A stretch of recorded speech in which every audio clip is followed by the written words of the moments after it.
In this video, we are going to learn the two-player game Totemic, designed by Hamm and published by Kolossal Games.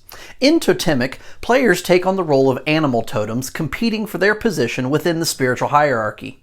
They must use their innate powers and unique aspects, as well as those common to all animals, to reduce their rival's power to zero and prove their totemic might.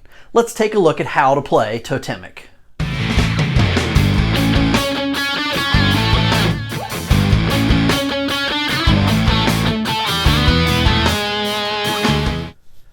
To set up for a game of Totemic, both players will select an animal to play, taking the corresponding animal card and placing it face up in front of them. Each player is then given a set of power tracking cards and will use them to mark the starting power of their animal as indicated on the animal card. So as we see on screen, we have our Badger player with a power of 22, and this is indicated by the power tracking card set to 22. This will change going up and down throughout the course of the game. Our Porcupine player at the top of the screen begins with a power of 24. Each player will be given 2 animal aspect cards that represent their animal. So our Badger player has a couple of cards here, and the Porcupine player also has a couple of cards that they will be given. Give players a moment so that they can examine these 4 cards, so not only their own 2 cards, but also the 2 cards of their opponent. It's important to note that when these cards get shuffled into the deck, the cards are able to be used by either player, regardless of which player is actually adding them to the deck. Once players have reviewed their animal aspect cards, as well as the animal aspect cards of their opponent, those 4 cards are shuffled together with the 16 basic aspect cards to form a face-down deck. That deck will be placed in between the players, so both players will be able to reach the deck, as well as the cards that will be presented in the offering. Place the totem standee within reach of both players near the play area and set the starting power level to 5. This totem will be used throughout the game to indicate the power level of challenges and how much power is being gambled, essentially, throughout the course of the challenges. You can also choose, instead of using the totem, to use the power tracking cards. For the purposes of this video and the ease of one-handed use of adjusting power levels and during challenges, I'm choosing to use the cards. Then give the dominance card, or dominance token, to the animal with the most power, in this case, the Porcupine. Then, deal each player a hand of cards equal to their hand size. Hand size for all animals is 3 cards, unless otherwise noted by an animal's ability. Finally, deal 3 cards from the deck face up to form the offering. You are now ready to begin your play of Totemic. Totemic plays out with players alternating turns until the power of one or both players has been reduced to 0 or less during the end of turn step. When that happens, the player with the most power remaining is declared the winner. In the event of a tie, the player who currently holds the dominance card or dominance token is declared the winner. On a player's turn, the player must make one of 3 available actions. They can draw, invoke, or challenge. When a player takes the draw step, they will draw the top card of the deck and add it to their hand. They do not resolve that card's printed ability. So if we drew this card here, Courage, we would not resolve the card's ability of challenging. Then, since we have a hand of 4 cards and our hand size is 3, we must discard a card face up to the discard pile, which we'll put over here off to the side. And that brings us back to our hand size of 3 cards. It would then be the other player's turn. Another action a player can choose to take on their turn is to invoke. When a player chooses to take an invoke action, they will select one of the 3 face-up cards in the offering, and they will move it toward themselves halfway. So in this case, if we were to select this Ferocity card, number 7, we would pull it halfway toward us. We would then resolve the action text on the card. In this case, lose 1 power. So we would lose a power. Once the text on the card is resolved, the player will draw or discard cards to get back to their normal hand size. They then must discard a card from their hand face up to the discard pile and draw the selected card back into their hand. Once that is done, the offering is refilled with the next face-up card. The third and final action that a player can choose to take on their turn is to challenge. A challenge can be initiated in one of two ways, either by the active player taking a challenge action, or the active player taking an invoke action that would result in a card action being resolved that would result in a challenge. Either way, they result in the opposing player having to choose one of three options: accept the challenge, threaten the opposing player, or submitting to the challenge. If they choose to accept the challenge, both players will select two cards from their hand and place them face down on the table in front of them. Once both players are ready, they will reveal both cards and add any modifiers that are necessary from their particular animal abilities. In the case of our porcupine, when they accept a challenge, which they've done here, they get to add 2 to their strength. So they would have a total strength of 8, 9, 10 to a strength of 8 for our badger player. The porcupine in this case would win, causing our badger player to lose the challenge. When losing a challenge, whoever loses the challenge will lose power equal to the current level of the totem. So in this case, our badger player would lose 5 power and revert from 21 down to 16 power and be that much closer to losing the game. In the event of a tie, which did occur with just the 2 cards, so had this been a different animal over here that didn't adjust things, we would have had a power strength of 8 to a strength of 8. The player who has the dominance card currently would win the tie. So in this case, our porcupine player would win the tie. Our badger player would still lose the 5 power based on the level of the totem. The dominance card would then get passed, and anytime the dominance card gets passed, the player who passes it away from themselves loses 1 power. So in this case, our porcupine would lose a power if this were the case. Since the porcupine has the ability to add 2 to its strength, however, they just win the challenge outright and they don't lose the dominance card. When challenged, a player also has the option to threaten. If the player chooses to threaten, they will simply raise the power level of the totem. What this does is it increases the amount of power that is at stake during the course of this challenge. So now the losing player, once the challenge is accepted, the losing player will now lose 10 power. This would then pass the option back to our active player, in this case our badger player. So the badger player chose to do the challenge, the porcupine threatened and raised the power level up to 10. The badger player now has the option of accepting the challenge, threatening in return and raising the power level again of the totem, or they could choose to submit. When a player chooses to submit during a challenge, they simply lose 5 power regardless of the level the totem is on. So if the totem had made it all the way up to 20 power and one of the players had chosen to submit, in this case it would be the badger's turn. If the badger finally said, "I'm going to just submit," they would lose 5 power instead of the 20 that the totem is currently set to.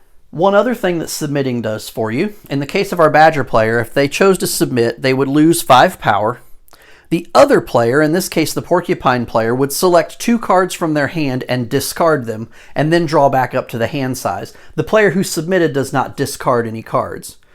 It's important to note that a player choosing to submit is not considered to have lost the challenge, nor is the other player considered to have won the challenge. So no abilities that are related to winning or losing a challenge get resolved as a result of a player submitting. Once a player has done either a draw action, an invoke action, or a challenge action, we proceed to the end of turn step. In this step, we check to see if one or more players have been reduced to 0 or less power. If so, we proceed to the end of game step.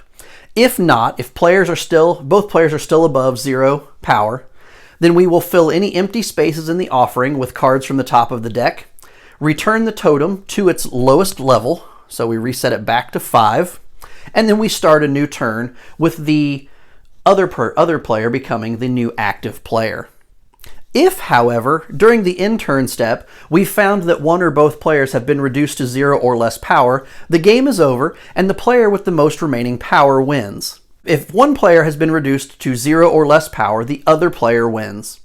If both players have been reduced to negative power, the player whose power is closest to 0 will win. And if both players are reduced to 0 power or the same negative power value, resulting in a tie, the player with the dominance card wins. Let's look at the anatomy of one of the aspect cards. Regardless of the type of card that you have, whether it is a basic aspect card that has artwork of 2 animals on it, Or it is an animal aspect card that has the artwork of a single animal, which will always be an animal being played. The anatomy of the cards is exactly the same. You have a strength value, which is the number printed on the card. This will vary between 1 and 8. Could go down as low as 0, but in most cases it will be between 1 and 8.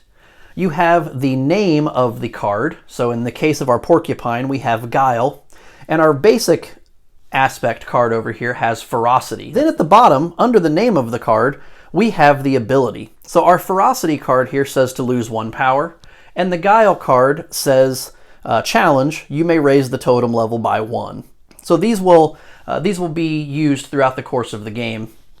It's also important to note that the basic aspect cards, in addition to having the artwork of 2 animals on it, also has a totem symbol in the lower right-hand corner to indicate that it is a basic aspect card. Our animal aspect cards do not have this totem symbol, and again only have the art representing one of the animals being played during the course of the game. During a game of Totemic, one animal will always have dominance. The player with the dominance token is considered to have dominance, and if a conflict results in a tie, the player with the dominance card or dominance token wins the tie, but then must pass the dominance token to the other player. Each time a player loses dominance, meaning they pass the dominance card or dominance token to another player, they must also lose 1 power. As the game goes on, if there are ever insufficient cards in the deck to refill a player's hand or to refill the offering as needed, you will shuffle the discard pile to form a new deck and proceed accordingly. Both players will lose 1 power each time the deck is shuffled. Let's take a look at the various animals that are available in a game of Totemic. First, we have the mouse, who begins the game with 15 power. The mouse's special ability is after you submit, you lose 1 power instead of 5. You may also choose to discard a card. So the mouse is very good at submitting during challenges, taking less of a hit in losing those challenges, and they have the option of discarding a card, so it kind of helps cull their hand a little bit. We then have the rabbit. The rabbit begins with a power of 18. During a challenge, if you reveal a card with the same value as one of your opponent's cards, you can cancel the challenge. Both players will discard all revealed cards afterwards, so the rabbit can just choose to ignore it if you happen to have played a card that matches one of your opponent's cards. The badger that we saw earlier begins with a power of 22, and each time that the badger loses any amount of power, their opponent also loses 1 power. The porcupine, the other animal featured earlier in the video, begins with a power of 24, and after they accept a challenge, they add 2 to their strength. It's important to note that the extra 2 getting added to their strength only happens when they accept a challenge, so if they initiate the challenge, they will not add that 2 to their strength. The crow begins with a power of 25. And their opponent must reveal the first card they draw each turn. So whoever's playing against the crow, whenever they draw a card, whatever that first card is, has to be revealed. So the crow will always know, generally, at least 1 card that you're holding in your hand if you're playing against the crow. We then have our turtle, who begins with a power of 30. After the turtle wins a challenge, the opponent loses an additional power. And after the turtle loses a challenge, they lose 1 less power. We have the eagle with a power of 34.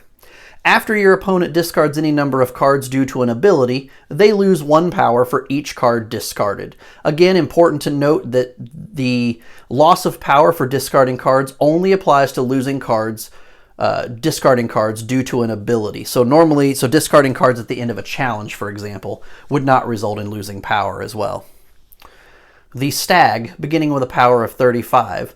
After your opponent loses dominance, they lose 1 additional power. So anytime the stag takes dominance from their opponent loses 2 power instead of the normal 1. We then have the wolf here with a starting power of 38. The wolf gains +1 strength in challenges when they have dominance. So they want to keep that dominance token because it gives them an additional strength in any challenge, whether they've accepted or not. And then finally, we have the bear, who is the strongest of the animals with a power of 40. After you initiate a challenge, you have the option of raising the totem level by 1. So our bear could choose to initiate a challenge and immediately raise this totem level up to a 10 and put 10 power on the line. let's take a look at a sample of how turn structure works, just to kind of give you an idea of the flow of the game. We're going to start with the Badger being our active player, and this is because the Porcupine player starts with the dominance card or the dominance token, since they start with the most power at the beginning of the game. The first player in the game is the player who does not start with dominance. So the player who begins the game will always be the player with the lower power. So our Badger is going to start off as the active player, and will have 3 options to choose from. They can either choose to draw a card from the top of the deck and discard a card from their hand, and that would then pass turn to the other player. They could also choose to invoke, which would cause them to pull a card from the offering forward, adding that, resolving the ability and then adding that card to their hand, and of course having to discard to size. Or they could choose to challenge and leave it up to the Porcupine player what they're going to do. So through the course of this, I'm just going to do some demos of how these options work. The draw is very simple. I would simply draw a card, I would add it to my hand, and then discard 1 card. And I could choose to discard the card that I just drew as well. I want to focus mainly on Invoke and Challenge because those are actions that are unique to this game. So we're going to have the Badger player come in here and invoke. So to invoke, they're going to select one of the 3 cards in the offering, pull it halfway toward them, and resolve the text on the card. So the text on this card says to lose 1 power. So we're going to have our Badger go down to 21 power. We then would have to refill our hand, but we didn't do anything with cards in our hand, so we still have a handful of 3 cards. We would then discard a card from our hand, putting it in a discard pile, and then add the selected card to our hand. So trying to set yourself up with higher number cards in your hand so that when you do challenge, you have a better chance of winning those challenges. It's also important to note that generally the abilities of the cards that are in the offering get better as the number goes lower. So your 1s and 2s are going to have generally better abilities over the course of the game.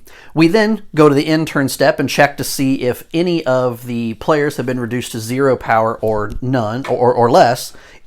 Obviously, in this case, we only lost 1 power to the Badger, so we're at 24 to 21. No one has hit 0, so we proceed to refill the offering. So we draw the next face-up card out, and it now becomes our Porcupine player's turn.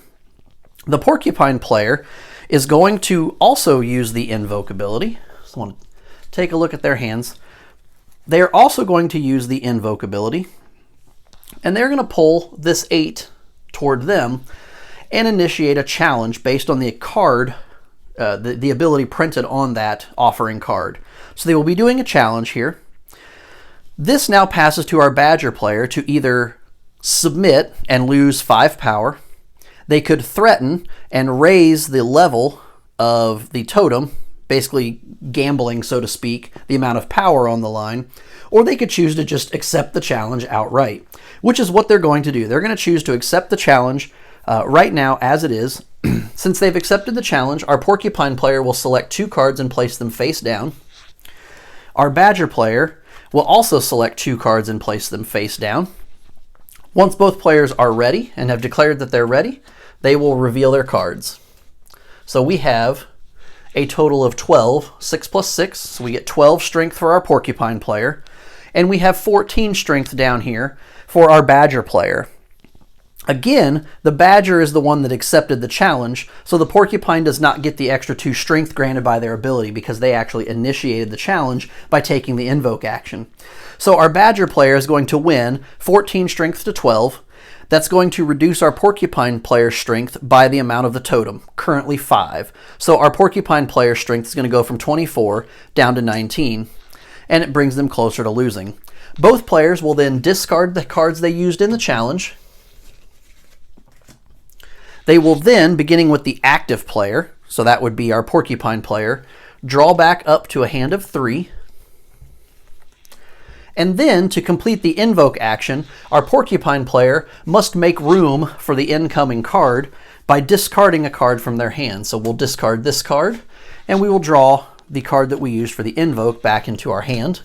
We then check power at the end of turn step. We see that no one has hit 0 or less, and we bring out the next card. So now, play would then pass to our Badger player again, and our Badger player has the option of drawing a card, invoking to use a power on a card, or they could choose to challenge. In this case, we're going to do the Invoke action again. We're going to pull this number 1 card forward. The text on the card says to gain 4 power, so we are now at 25 as the Badger player. We then have to make room for that card, so we discard a card. We add this card back to our hand, so we're now back to a hand size of 3. The end of turn step, we check power. No one is at 0 or less, so we simply refill the offering, and we pass turn to the Porcupine player. The Porcupine player in this case, again, has the option of drawing a card. They have the option of invoking, or they have the option of initiating a challenge against the other player. For this case, they're going to invoke.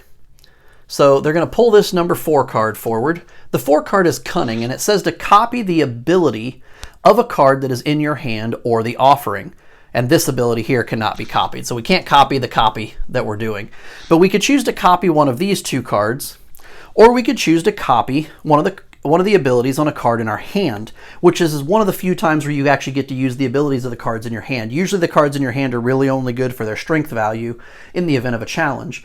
But by using cards such as Cunning, you can activate abilities from your hand. And he's going to choose to use this Perception ability from his hand. Look at your opponent's hand, choose 1 card for them to discard, and then they draw a card. So we're going to activate this, and I'll just reveal this to my opponent. It stays in my hand for now anyway. We get to look at the opponent's hand, choose a card for them to discard. We're going to have them discard this 6 because it's a good power if they happen to get another Cunning card, plus it's a high card. Our Badger player then draws a card and adds it to their hand. And then to complete the Invoke action, our Porcupine player must discard a card from their hand to make room for the incoming card. And now they are back to 3 cards as well. We do the end step where we check again. We see that no one is at 0 or less, so we refill the offering. The game is going to proceed in that manner, going back and forth until one or both players have hit 0 or less power, and the player with the most power wins. And again, in the event of a tie, the player who holds the dominance card or dominance token at that moment is declared the winner. And that is everything you need to know to play Totemic.